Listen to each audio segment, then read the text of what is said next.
beer lovers, and welcome to A Sofa Sessions. One a little bit less themed than usual, because we're doing a country. Because a couple of weeks ago, Brad and I went our separate ways. We were apart. It does happen occasionally. It does. Yeah. So Brad went over to the States, to Brewdog Columbus, went on their first ever chartered flight, and I went to Amsterdam with my partner. Now, we were walking around Amsterdam in the glorious sunshine, and Heather, my girlfriend, wanted to get some water, so we went into a little corner shop, and that little corner shop looked like this. When you come in for water and find the greatest bottle shop on earth? Yeah, on earth. There's some Driefontein and Golden Blend over there. There's every Dutch beer ever made. It's called Sturk. It's in Amsterdam. You must come. So this place called Sturk had these beautiful things and about 2,000 other bottles. All kinds of crazy stuff from Belgium, America, Italy. Got some more of that crack stuff. The brewery. Very addictive, that. Yeah. So you're telling me you didn't engineer that? I did not. Ever stumbled on whatsoever. It was we were just in search of water. Fair play. But I think my internal beer dar went. So that place was insane, and I thought it would be a great opportunity to pick up some Dutch stuff that maybe I hadn't heard of, maybe hadn't seen, that wasn't necessarily available throughout Amsterdam, and give them a go. So full disclosure, we haven't tried any of these beers, but we have tried some of these breweries before. Usually we do some research, but today we haven't. So let's start off. We're starting at the low ABV scale and working our way up to the death zone. So Capsa Brouwers from Rotterdam, I have heard. Have you heard of Capsa? Yeah, I feel like I have. I don't know quite sure why. Have you got any Heineken, Johnny? I'm expecting there to be some Heineken, maybe some lovely Dutch wine. One Heineken was consumed on the holiday and was immediately replaced for something else. Was it by you or by... I was not that the one. personal I question? didn't order it. Well, there's plenty of sediment in that. Yeah. So this is a chamomile pale. It's looking a bit flat as well. Chamomile, eh? It's supposed to be very calming, chamomile. Very Let's see calming. if it works. So yeah, there's that floral chamomile thing. I'm not a wild fan of chamomile, if I'm honest. No. My mum used to like drinking chamomile tea. I like the colour a lot, I must say. A bit of roastiness as well. It's a nice... It's like a tea. It is always it is like a tea chamomile kind of colour, yeah. You know, it wouldn't be out of place, would it? Yeah, appetising colour.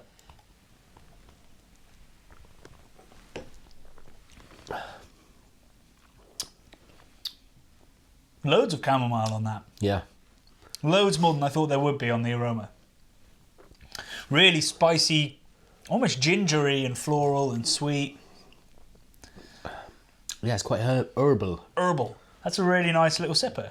Yeah. I wish it was a little bit more punchy, like a little bit more hop or a little bit more something, just to give it a bit of edge, because it is quite a lot like fizzy tea.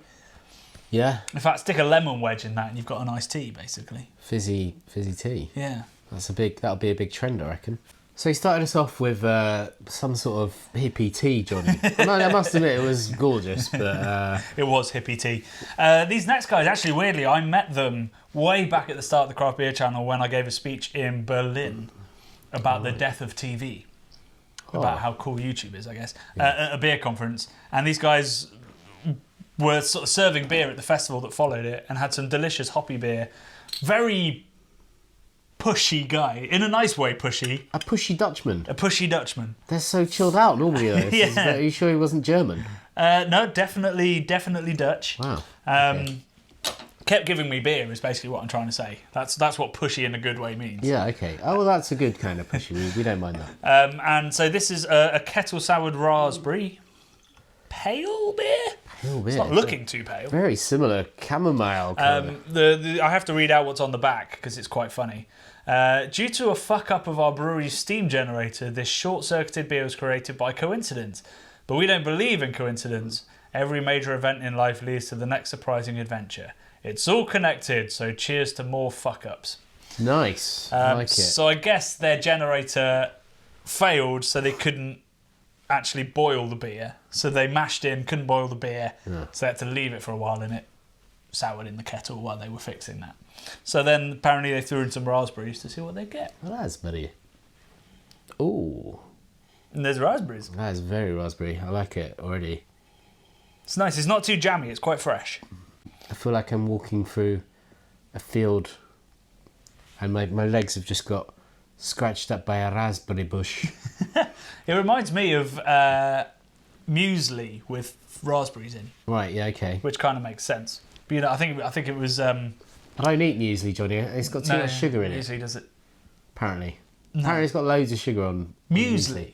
Yeah, compared to porridge. Like, which is well, my maybe regime. Alpen does, but actual Yeah. muesli. No. Straight up. Anyway, that's another discussion. Yeah. That's lovely. Like, if you're going to go into that thinking I'm going to get all out raspberry, you're wrong. It's a really nicely balanced, slightly sour, slightly raspberry, but definitely beery pale Yeah. ale. It's a bit slightly this, a bit slightly that, isn't Yeah. it? Nothing's pulling too much to one No, extreme. it's nicely balanced. I like that a lot. It's really fresh, but it's also very recognisably a pale ale as well. I like the mouthfeel. It's velvety. Yeah, it's another of those really nice ones that sort of pops on your tongue. Yeah. Yeah. So kudos to Compan. The next one, this is the completely out of the blue. So I'd heard of all of these breweries before. I hadn't tried these beers, but I'd heard of them. Except for this one. This one was all new on me as I was wandering around misty-eyed in this amazing shop. So this beer is called Meander. It's a barrel-aged golden sour with, I think, rhubarb and black or dark Bessenblad. Bessenblad. Bessenblad. It doesn't look very dark. No. There's no dark I Bessenblad assume in dark that. is what Svarta means. Oh, he's translating. He's being clever. Yeah. So, I thought you were reading English. Because, no, I was reading Dutch. You were reading Italian. Or the was other I week. reading Dutch? Or was I? Yeah, mate, I'm learning all the languages. Double Dutch. I reckon it was double Dutch. I'm not sure about real Dutch. So, yeah, mixed firm pale, I think with rhubarb and something else in it. Boom! Brett! Very Bretty. Very Bretty. Brett the Hitman Hart. I'm not getting much more than a ton of Brett. Yeah.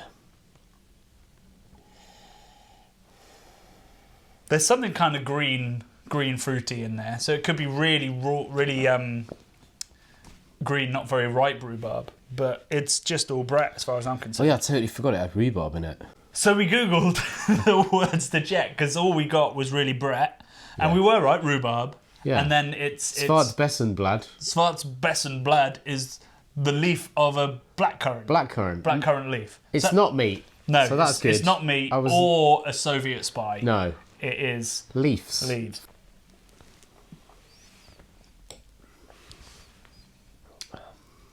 Very low carbonation, which is a bit of a shame. I want my Bretty beers to go. Yeah. And a slightly residual coating of the tongue. Sort of sharpness to it. I get a sharpness at the end as well. Yeah. Oh, I'm getting a flabbid. Flabbid!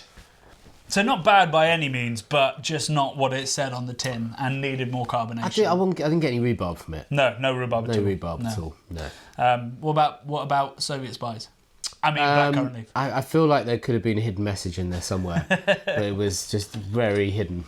Well, I think we're pretty much guaranteed quality with this, but it does have to come with a warning in that we're about to drink a macro beer. Oh my god! It doesn't look like a macro. Doesn't beer, look does like it? a macro beer. So this is Demolin, who have always been about 30% owned by Bavaria, who own, I think, a couple of crap lager breweries, and also own La Trappe, the Trappist brewery,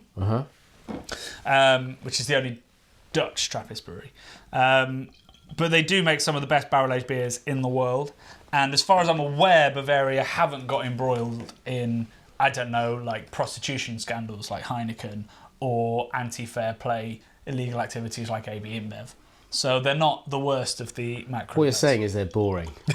A boring macro company. Those bloody Bavarians not getting involved in international terror. I'm not and even sure they're a Bavarian Human company. trafficking and whatever else you just mentioned. Exactly. So, yeah, we're not going to judge them too harshly, but obviously drink independent if you can.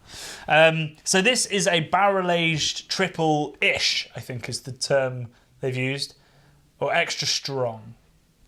So difference between an extra strong and a triple. whatever the difference between Duvel and Westmalle triple is. It's a bit hard to kind of define. So I don't know what barrel it is, but hopefully we'll find out. Ooh, this is aged. It did smell like a fine cabinet. Like I'm having a sniff in an aged cabinet of something. Definitely, it's got that cardboardy age thing on top of that oaky thing that you're talking about, which kind of lands at veneer. Yeah, maybe it's a thin veneer.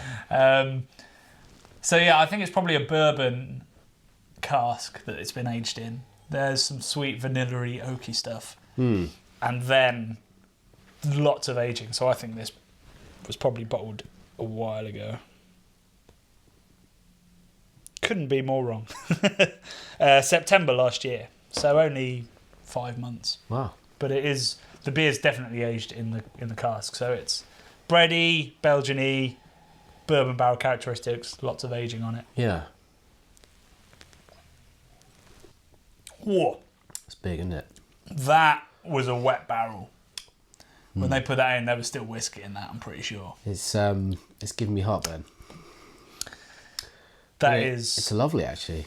It's really great. It's really sweet and oaky and boozy, but not like boozy like burning your nose, just thick and unctuous. It's like almost like a hot toddy. It's a cold toddy. Yeah, I mean, that's lovely. Again, I want a bit more carbonation. Yeah. If you ask me, which I guess you are because you're watching. I think, if that had a bit more carbonation, a bit more zip to it, that'd be really drinkable. It's just a little bit sticky. It's sticky, isn't it? It's almost quite syrupy. Yeah. Bit barley wine-esque, actually, that last one. That's probably closer to... Is that the sweetness? I mean, yeah, it's like the sweet, caramel, the sweet, the booze. That feels like a barley wine, not a triple. Maybe that's what they put triple-ish, because they thought it was going to be a triple and they didn't quite pan out. So we're going all the way into the death zone, past the point where oxygen can sustain you, and into barrel-aged stout. So keys. So let's have... Oh, you get lots of details on this. Pale malt, caramel malt, chocolate malt, Cascade and Summit. Who puts Cascade in an Imperial Stout? Keys do. Keys do, exactly, yeah. Oh my God. What did you expect? The depths of hell. Oh, the way it's sticking to the sides of the glass, man. That smells bloody fantastic. Ooh. Fudgy. Fudgy, cocoa, chocolatey. Brownie, sticky. Oh, man. It's like really amazing, like kind of lovely brown sugary. Yep. Vanilla-y. I think they've used some nice, rich, dark brown sugars as well to whack up the volume. That's fudgy as fuck. Fudgy as fuck. That well-known Victorian gent. Yeah. That is something. It's like drinking sauce. Ooh. That is quite an odd mouthfeel, but I'm into it. Oily, right? Yeah, it's like a slick. But it's not. It's quite dry on the finish. I'm left with a roasted cocoa, coffee kind of bitterness. Yeah, it's quite grown up. I was expecting it to be more like party time. A bit childish, like, Omnipollo-esque, yeah. But it's very refined, isn't it? Yeah. Which maybe, it's got hopefully plenty of hop in it, which I think has dried it out. They've used sugar to get to that ABV, so it's going to be drier because you add less kind of complexity when you use sugar because it's just eaten up really easily by the yeast. So it's come out really nice and dry, but also really sugary and syrupy. Syrupy's the word. It's what percentage is it? 11.5. No, it doesn't seem anywhere near that to me. No, there's no booze on it. Less booze on that one. Yeah. For sure. But it does kind of prove you don't necessarily need an adjunct to get chocolatey, syrupy, fudgy kind of character out of your beer. Not with this, so No. that is testament to their skill. Yeah, absolutely. Pretty awesome. So what did you think of my selection? I've got to be honest, in Amsterdam, I was pretty disappointed by a lot of the beers on offer. I think there's a good range. I quite like all the fruity kind of vibes that are happening. I think they were all flawed, but they all had a redeeming feature that was very exciting. And I wonder whether it's, a young craft brewing nation that's still finding its feet, still learning some processes, or whether it's that in a bottle shop of 2000... It's hard to find It's like finding a needle in a haystack, potentially. Or what? Yeah. Or in a bottle shop of 2000, turnover's pretty low, and not all of them were at their best. I've got to say, not a lot of it was cold stored, which was a bit of a shame to see. Yeah. Which is why I didn't pick hoppy styles to take home. So my experience of Amsterdam was some highs and a slightly low average. Well, yeah, some highs. Some highs. Okay. And this has kind of backed up what I thought. And I think it will be a great brewing nation eventually, but there's still some kinks to iron out. I totally agree with you, and that's why I think we should found the Craft Gear channel on our next trip to the dam. Lads.